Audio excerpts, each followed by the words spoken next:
All right, guys. So welcome back. Day 2 of Safer at Home. My cousin had the idea of calling this Savor at Home because you want to savor your whiskeys. I thought that was a great pun. But what I'm trying today is a special request from my friends Maffa and Chris. We're going to be trying Mastersons. This is the 10-year-old straight barley whiskey. So often you'll be able to find the straight rye whiskey. I picked this up like a million years ago. It's actually batch 1, and I don't really know if they still make the straight barley whiskey. I'm sure you can find it somewhere. If not, yeah, there you go. This is what it looks like, and I'll tell you what it tastes like.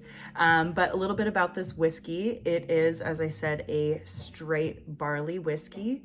It's made in Canada. So in Canada, in order for it to be called whiskey, it must be fermented, distilled, and matured for at least 3 years in Canada. This is 10 years old, so nothing that goes into this is less than 10 years old matured. And then it's imported by 35 Maple Street, which is in California, and they bottle it and sell it. Something really cool about this is that it's fermented using 100% unmalted barley. Now that's really hard to come by. I know the Irish do a combination of malted and unmalted usually, but 100% unmalted barley is pretty unique. Now the reason that you malt barley in the first place is to increase your enzyme activity, which will increase the amount of fermentable sugars in the fermentation, which means you get more booze out of that. I've also read a paper where they claim that using unmalted barley decreases the amount of esters and higher alcohols that you get in the final fermentation or in the wort.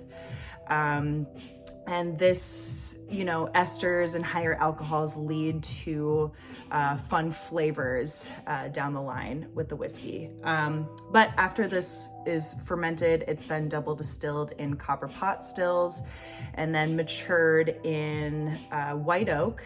I read somewhere that it's new charred oak, but based off of the color, I'm not sure that I truly believe that because it is pretty light for 10 years old. But again, if it's aged in Canada, the maturation is a little bit slower than aged in the US because it's a lot colder up there. All right, anyways, let's go to tasting this. Yeah, I think I got everything I wanted to say. Oh, also, I think I picked this bottle up for like $60. I saw some posts where you could get it from like Caskers potentially or Drizzly for like 60 or $70. Now, same thing as we did yesterday. We want to spend a lot of time nosing this and then really savor the sip. Yeah, I'm getting some fun, like earthy, peppery, pickly notes in here. A little bit of vanilla and honey. Maybe a hint of dried fruit. But yeah, it's kind of reminiscent of a rye where it has that little bit of pickliness to it. So when you're nosing, you want to make sure, or when you're tasting, you want to make sure to spend the proper amount of time nosing this, getting to know it.